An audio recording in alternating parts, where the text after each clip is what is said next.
What's up, Blue Jay fans? This is Robb Scott of the Jay Talking Podcast. I'm here with your game day recap.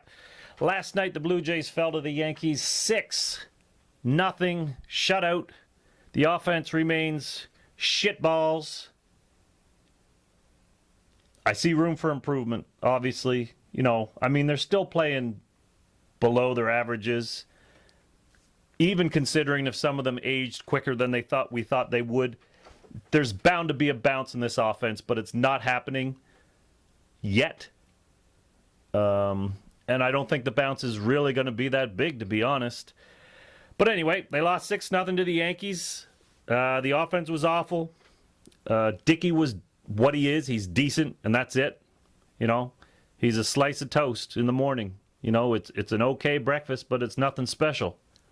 6 2/3, 4 runs, 7 base runners. Tulo left the game with a quad injury. Russell Martin played a little bit of second base. Jays held to 2 hits. The only 2 hits coming from the guys who produced fairly decently in the Minnesota series. That's Jose Bautista and Tulowitzki, who each had 1 hit and 1 walk. The bullpen overall was... Again, the bullpen was what I think it is. It's an average bullpen. There's not going to be a bounce here. There's actually going to be a decline. That's how I see it. Unless we get those guys that can come up and do something different. The Bo Schultz, Aaron Loops. That's what we hope for. But they gave up. They pitched an inning and a third, 3 hits, 2 runs, 2 walks, and a K. Jesse Chavez was hit around. Joe Biagini, I still don't know how to say that fucking guy's name. Joe Biagini tossed a third of an inning, gave up a hit. He's pitched very well in the so far in the season. Can he hold that? We have no track record from which to hold that up against, so we don't know, which is scary. Because he's just another fucking scary piece in the bullpen that you don't know about. So, another loss. The Blue Jays continue to tumble. Their offense has dropped to 17th overall in runs scored. They are 3 runs away from falling into the bottom third, behind Oakland and L.A. Angels for 22nd spot. Pitching staff remains good and strong. That is a strength of this team, and I do not see the starting staff numbers changing. We did expect a bounce. They did receive it. When I say bounce, I mean a correction. We had a 3.13 ERA leading the AL at one point not too long ago, a couple weeks ago, and 3rd overall in MLB.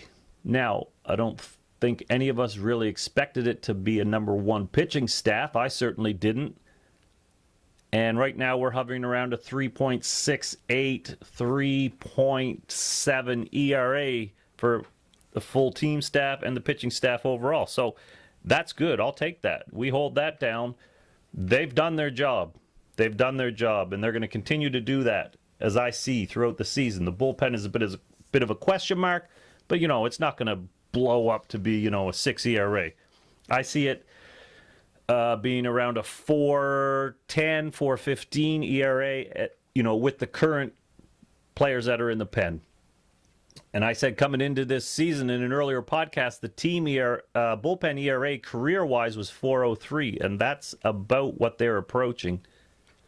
And that's about where I see them going. Now, I just wanted to hit on a couple other quick notes in Jays land. I want to crush this fucking Drew Storen trade rumors. It's diarrhea coming out of the mouth of bloggers that I see just dying to get some fucking words up about something. It's such a dumb rumor, and it came from the respected Bob Elliott, who I do respect, but it's just such bullshit leaking out of every hole. I don't get it at all. Drew Storen has a 7.8 ERA, a 1.73 whip, a 3.33 opponent's batting average, an $8.3 million salary, which can buy a lot of fucking bread in my house. and he's got velocity issues. So what are you trading? You're going to trade a guy who's at his lowest value? Why would you trade a guy at his lowest value that pretty much you just acquired? You know, we gave up a good player for Drew Storen. You cannot move him now. You have to hold and just hope. Throw him out in lower leverage situations. Let him work his shit out. And you know what? I think he will work his stuff out because he's actually not, you know, aside from the major issues he's having is hits allowed. He's given up something like 22 hits in 17 innings, but he's struck out more than a batter an inning. He's walked only 4. He's just got to correct that opposing batting average. Once he does that, you know what? I'm going to, fuck you guys. I'm going to predict right now that Drew Storen is going to become one of the best relievers in the Jays bullpen by the end of the season. We can't trade him. Not because I don't think he would, not because I'm not frustrated with him. You just can't trade a broken asset. What are you going to get back? You're going to get back a guy who is from somebody else's team who is a question mark. Hey, can we trade Drew Storen for your I need to change of scenery guy? Well, we already got a change of scenery guy. That's Drew Storen. Why would we trade him? Why would any GM want him? So anyway, enough about that. Let's just stop. Here I am talking about Drew Storen, so maybe I'm part of the problem. But can we stop with the rumor? It's a dumb rumor that makes no sense any way you slice it. Talk about Tulowitzki. Troy Tulowitzki leaving the game with a left quad injury after a slide into second. This is not his first quad injury. This is not to kick a guy while he's down either. But Troy Tulowitzki is injury prone. He has averaged 118 games a season since his rookie year. So, expect injuries from Troy Tulowitzki. Expect him to miss, a little less than a third of the season, because that's what he's done every year on average. And I believe in averages. That's who I believe in. That's my God. The law of averages are who I pray to every night. Believe in those averages. And that's why I have such a hard time predicting rookies, because there's nothing to base it on. I can't go by those law of averages, But Troy Tulowitzki has a long career and a lot to go by. And, he's saying that he doesn't believe it's serious. He could be back tomorrow, which would be great. But at some point, he's going to go on the DL. That's a certainty. And he has a history with a quad injury. Is it a re-aggravation? Is it just whatever? I mean, he's getting older. And let's be honest, as guys get older, injuries become more frequent, not less frequent. I loved when Troy Tulowitzki was acquired. The first thought was, well, here's my first thoughts as I can remember it. Why the fuck do we need more offense?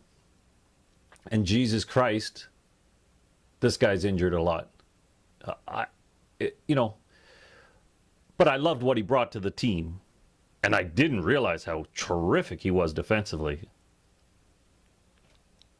I think he should be a major trade chip on this team. I think they should be doing whatever they can to move him. But similar to Drew Storen, he is, at this point, a broken asset with an injury history. He's hitting .209, albeit he's improved lately.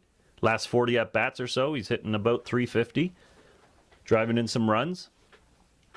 And you're going to see a bounce. Obviously, he's not a .209 hitter, but what is he? Because, when you take his numbers over 118 games, which is what he's averaged, so you can't look at a 162 game average because it's not how it works. He's never done that. So you have to base his numbers on reality. And reality is he averages 118 games a season and 21 home runs, 73 RBIs. Now, can you take away the Coors Field effect from that? And maybe he's an 18 home run, guy? We didn't get a $20 million player. We did not get a star player. Troy Tulowitzki is not a star player. I don't care what anybody says. In any analysis of the numbers, he is not a star player. Great defender. Had some very good seasons in Colorado. Though, if you look at the numbers, he drove in 100 runs just once. Just once. Think about that, okay? Think about how you picture Troy Tulowitzki in your mind when he arrived here in Toronto, and then examine his numbers. He averages 21 home runs, 73 RBIs, 297, 300 average, somewhere around there, which is excellent numbers. I'm not putting those down in the sense that, you know, whether he's a good ball player or not. He's a good ball player, but he's not a star. We got to stop looking at him like a star. Anyway, I'm going to stop beating up on Troy. I do like him. What other notes did I fucking have here? The Jays offense, just to finish up on that note, we know the struggles they're having. I expect a bounce. I think most people expect a bounce. But it was interesting to see against the Minnesota Twins. I didn't have a lot of hope for the Jays coming into this Yankees offense, Yankees series, based on what they did against the Twins, who had the second worst ERA in the majors at 4.99 coming into that series, and the worst opponent's batting average at 280. Now, the Jays won 3 of 4, which is great. Any win you can get is what you want. It doesn't matter how you get it. You just get it. But the Jays came out of that series scoring just 18 runs against the Twins. The Twins posted a 4.26 ERA and a 250 opponent's batting average against Toronto, which is 30 points below what they averaged for the season. So, from the Twins standpoint, they actually dominated Toronto's offense. So it's scary. I mean, it's unusual that it's been a third of the season and we've yet to see them wake up. You know, Josh Donaldson's hitting about 240. Same with Eddie. Those guys are going to bounce. They're gonna jump back up. Troy Tulowitzki's hitting 209. He's not a 209 hitter. Do I think he's a 300 hitter? No. But he's probably can get up to 280s. Russell Martin. What the fuck's that guy hitting? About $150. He's going to bounce. He's not that awful. Michael Saunders is in for a correction, though. I see some guys on Twitter talking about extend him now. Fuck off. Seriously. Overpay. That's a great strategy. Overpay. He's hitting 312. He's a career 230 hitter with a negative below 700 OPS. Get the fuck out of here. At least wait till the All-Star break. Let his numbers correct a little bit so you can see what he really is. He's playing way above his head. Injury prone. Anyway, I don't know where I'm going with this rant, but that's it for today. Keep your eyes open for the Jay Talking podcast with my co-host, Tim Brennan. You can get at Tim at J_talking. You can get at me at Blue Jays Feeder on Twitter. We always interview good guests, talk about some fun stuff, curse a little bit, as you can probably tell. Anyway, thank you for joining us. See you next time. Boom, boom, boom, boom, boom, boom, boom, boom, boom, boom, boom.